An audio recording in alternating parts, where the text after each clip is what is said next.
Welcome back to a brand new episode of Charm City Beat. My name is Gerald. I'm with Jordan and Ross. And man, I hate to be here talking about this, but we have to talk about another loss. This one, absolute heartbreaker. Thought we had the Bills. We had them on the ropes most of the game, and then shit just fell apart at the end. Second loss this season. Second loss where we've had a massive lead most of the game this season. Let's talk about it. Come on. Yeah, it's also the second home loss of the season, which is really disconcerting considering for the longest time, nobody wanted to come into Baltimore Ever. play us. And God gifted us a freaking hurricane, dumping rain, and they decide to go for it instead of kicking the field goal and making the Bills have to go the length of the field and kick the field goal in the rain. Who knows if they even stopped them, but it was a crazy end of that game. And it just was another questionable finale conclusion at home in the same realm as the Packers last year and the Rams last year and the Steelers last year. Mm-hmm. Now the Bills this year. It's like the only difference with those were at the end of the game. Our defense still had to stop the Bills, and they did not. But the one thing Harbaugh mentioned, one thing people don't seem to remember, if they didn't get that pick, they thought, okay, they'll be at the 3. The pick put them at the 20. We kick a field goal there, we kick the ball off. I'm telling my dad many times, the whole drive, the Bills on the sideline, we're going to need at least 3. Okay, They're going for on 4th. Cool. Oh, crap, now we got the ball at the 20. Our defense still didn't stop them. But to say, yes, the defense did not stop them. That is true. But the defense has slowed down one of the best offenses in the league, albeit a help from a tropical storm, but still put the work in to get there. Marlon Humphrey's pick, that happened on Josh Allen, one of the best quarterbacks in the NFL. That happened. So my thing is, and this is something I've been arguing about all week, people want to say, oh, Lamar this, Lamar that. But again, I think me personally, I'm kicking it, or yes, you want to have the balls and go for it on 4th. Run the ball with JK. JK was on fire. Why not? Ricard up the middle. You have the bodies. You have the goal line offense. What happened 2 weeks ago against Miami? We ran the same play on the goal line, and they stopped us.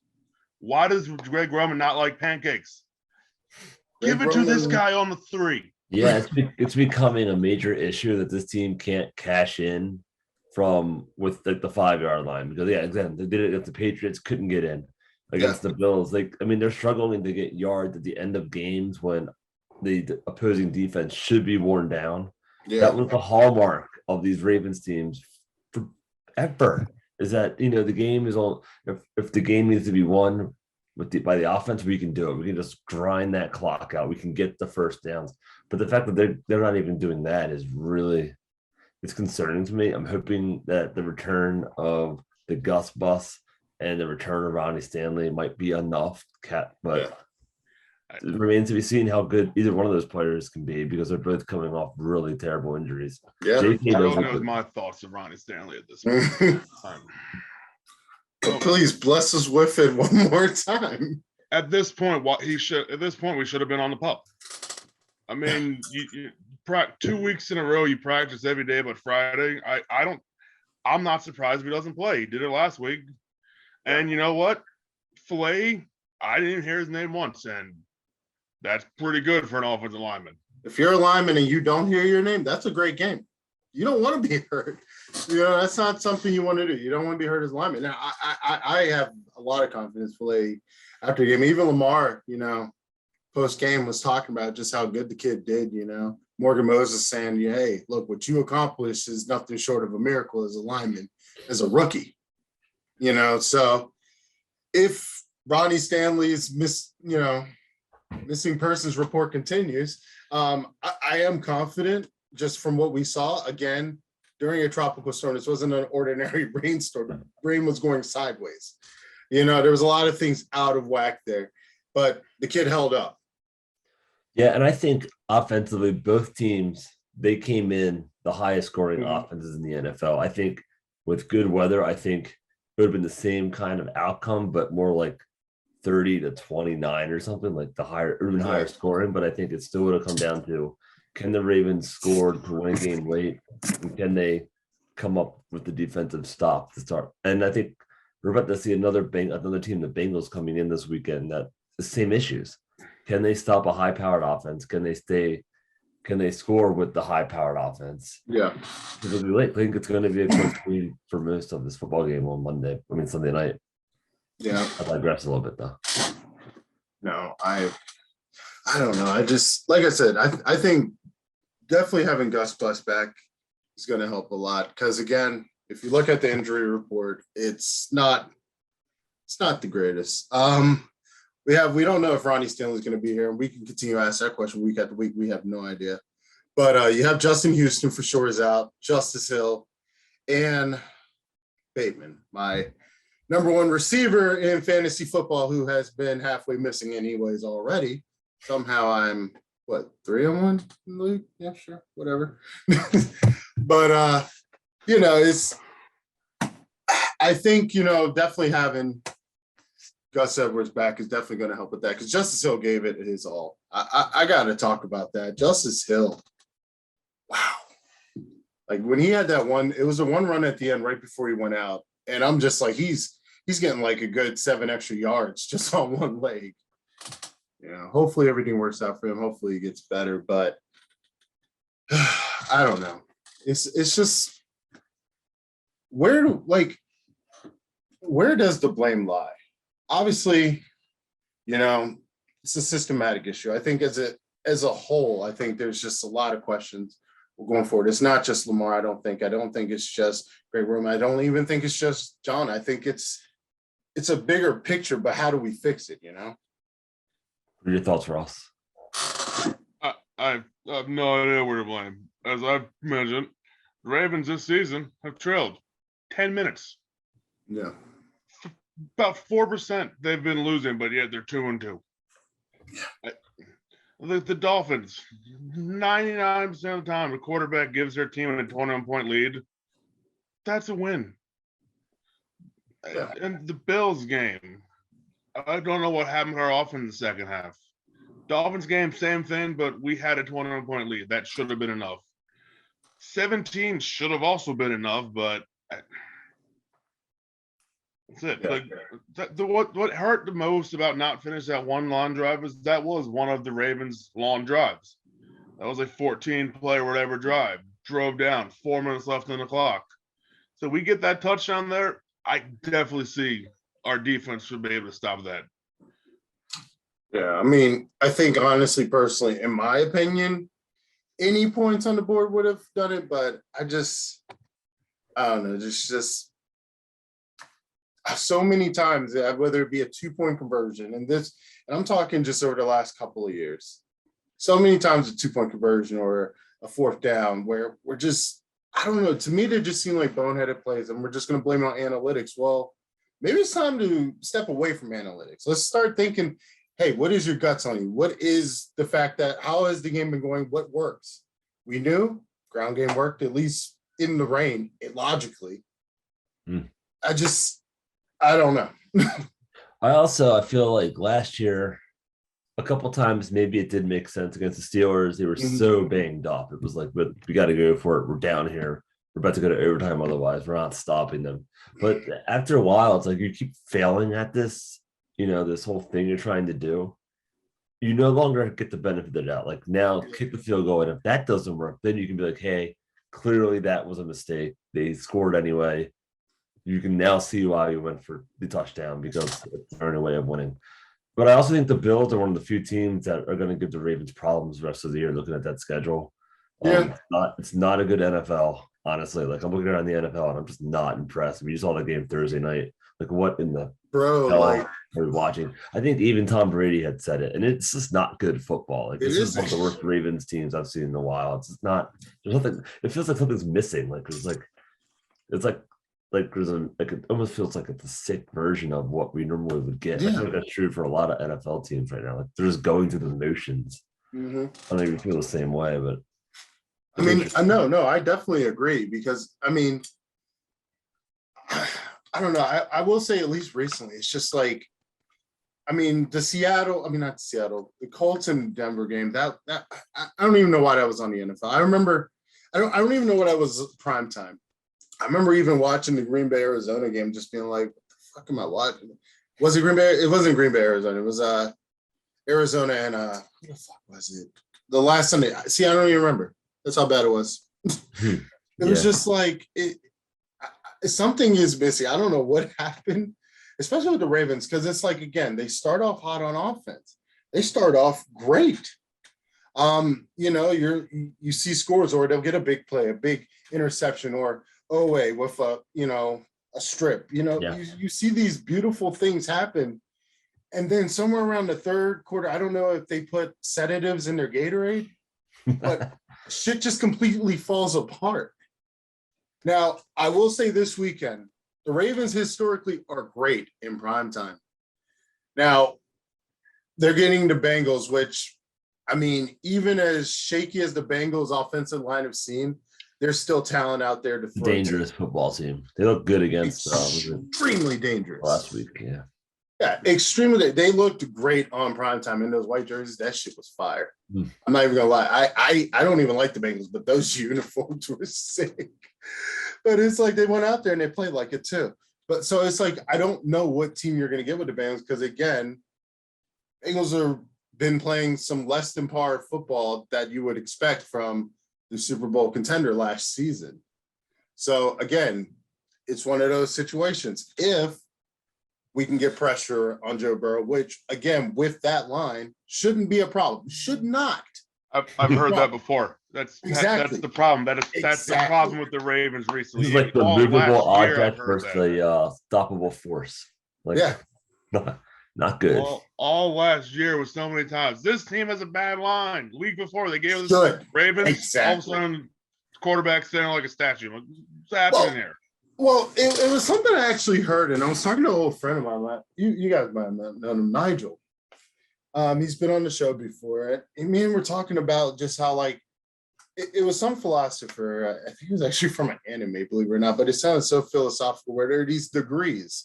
You have third-degree teams, second-degree teams, first-degree teams.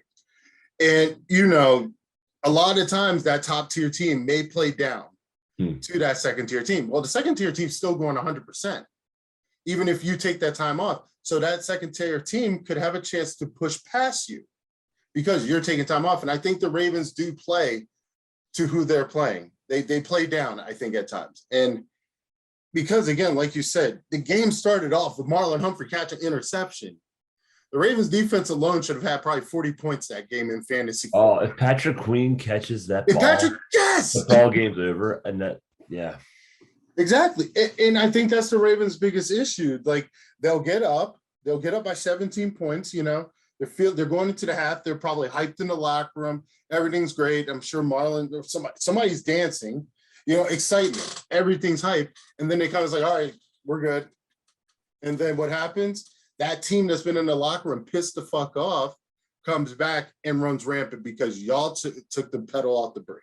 Yeah, Miami was a great example of where I think beautiful example of 35-14. Even as a fan, I'm like, I guess I'll just like do something else. Pay attention now. Shit, I'll go do dishes. I tuned out. Everybody probably tuned out. I don't blame the defense and the offense. And then by the time you realize you got to start scoring touchdowns again, you're not in the mood anymore. Yeah, I think Buffalo, they just as tough. It's almost like that because look. Josh Allen got cooking in the second half. Yeah. It was a second half effort. Buffalo didn't know what the hell was going on that first half, where people were like, what's up with Buffalo? Asked some mad questions. They came back and said, oh, yeah, that's why we were in the AFC Championship. Real quick. Well, there are some choice penalties. I will have to say. Choice penalties, choice spots of balls, one that costs us a timeout at the end of the game. But, roughing the passer, that even the NFL's ref came out and said, yeah, that's not roughing the passer. Yeah, but we talk about refs can be talked about by anybody. And honestly, to die on that hill is just a losing battle because nothing's ever going to change. And they couldn't stop them at all on that, even with the pass interference. Like they just There was no stop. kneeling the football at the 1 yard line. And I think everyone in the stadium, like I was there, we were like, they could easily score a touchdown here. Like they're playing with their food at that, which I was actually really interested by that move by them because you can botch a field goal in the rain a lot. You know what I mean? Then if they just would have ran the football, the odds Oweh was that close to causing a fumble on that last run. Close. That's what happened. There's film came out that Oweh punched that ball out. I saw that, like, oh, shit, and then dropped.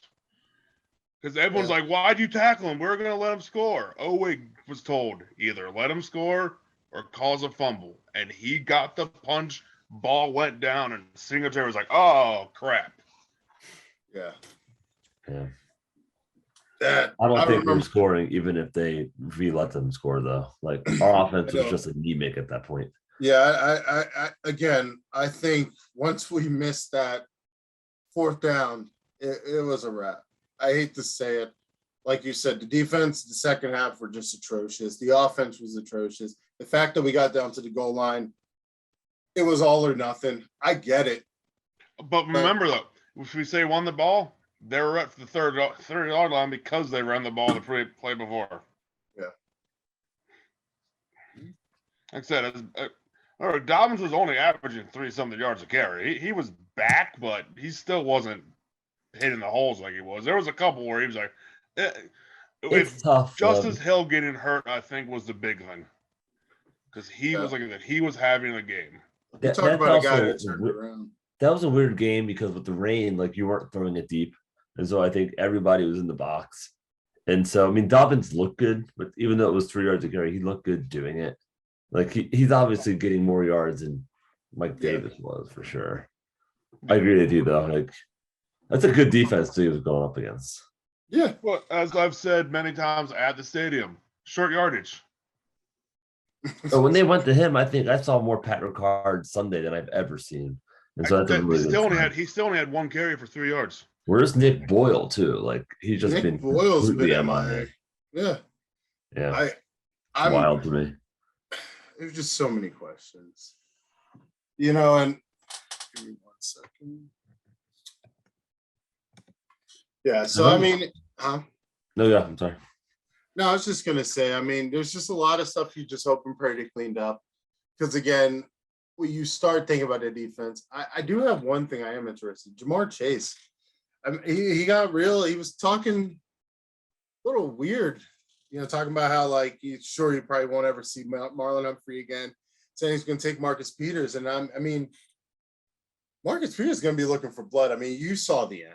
You saw that little squabble there. Yeah, Marcus is one of the people that tells it like it is. And Marcus Peters is damn good too. Like he's one of the best. He hasn't lost a step, I feel like. No. He blanketed. Chase hasn't faced a guy like him yet. He missed him last year. But again, I still have confidence in him, you know, in the fact Marcus Peters will go out there and hold him down. I'm confident. And even like even if Marcus Peters plays well and Marlon Humphrey plays well and they're covering, you know, Boyd and Higgins, like there's 3 good receivers on the team and we have 2 good corners.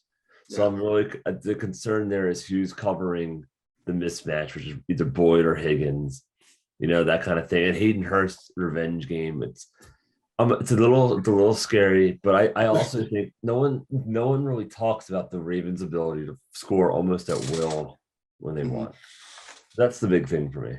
Yeah, like, the Bengals keep up with the Ravens. Keep their offense rolling and go in the locker room, come out and keep it going. Don't stop like they have every loss.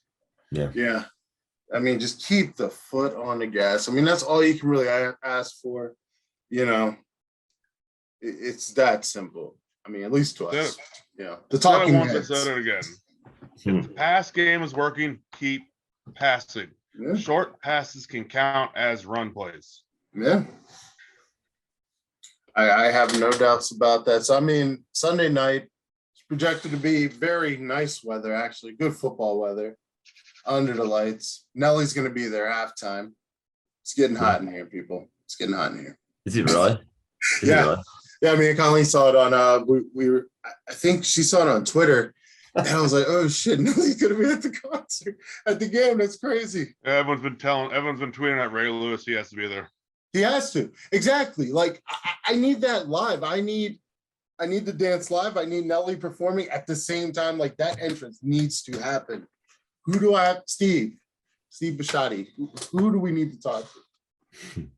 You know how amazing that would be? Like, again, you can't lose a game where Ray Lewis comes out to that while Nelly's playing live.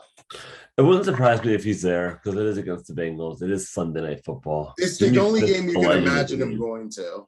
And so even if it's not to him live, I think it's a good, I mean, they're always, we have a good alumni group. That's Jimmy Smith's the legend of the game. That'll be cool. He's retired Jimmy Smith. Yeah. Oh, man. Yeah. Congrats to Jimmy Smith on a great career. Mm-hmm. One of the greatest plays in the history of Ravens football was the fourth down play. Yep. Yeah, so was wondered exactly how much better he could have been if he didn't have those injuries. Well, that's the thing. I mean, the injuries, the suspensions. Again, a storied career. I think a wonderful career. You know, definitely spoke to just the Ravens mantra, play like a Raven. But yeah. I don't know if you guys watched what is it, Studio 44, the talk show the Ravens have been doing with Marlon Humphrey. Mm-hmm. Absolutely amazing. If you have a chance to go back and watch that interview he did with Jimmy Smith, and it was just really kind of cool to see like someone like, you know, Marlon looked up to Jimmy and just like, you know, the presence that Jimmy had on the team, you know, so, you know, awesome career, you know. I remember when he got drafted, I was in college. That was like, what, 2011? Yeah. I remember watching that draft. I was playing beer pong the moment he was drafted. And shit. And I remember seeing him on the television from Colorado. It was really cool. Nice. I was like, hell yeah. Kind of was a corner. Great pick. Shout out Maryland. Shout out to Maryland, man. Go Terps. Oh, man. But let's talk about some Baltimore history. We're bringing back that section of the show. Jordan, tell us about it. Yeah, so the Orioles just, you know, accomplished a feat that I don't think anyone on the planet thought they were going to do, even the Orioles, and that was have a winning record 1 year after having 110 plus losses. So they became the first team since the 1890s to post an 81 win season after losing 110 plus games the year before. So a great season for them. They got the standing ovation in that finale at home. Yeah, and a lot of momentum going into next year. So the offseason, are they going to sign some big time free agents? How is this team going to build on what they've done? So a lot to look forward to for the Orioles. Yeah, I think honestly you have a deep playoff team, and hopefully next year we'll be on the ball to cover them a lot more. Yeah, just amazing what they've accomplished this season. Had an opportunity to see them a few times, and baseball magic, that O's magic is back, man. You can feel it when you go there. You can feel it. You can feel that the climate is definitely changing for the Orioles. I don't know what's going on in the back office. I'm not even going to get into that. But from a fan going point, anywhere, they just signed a new lease.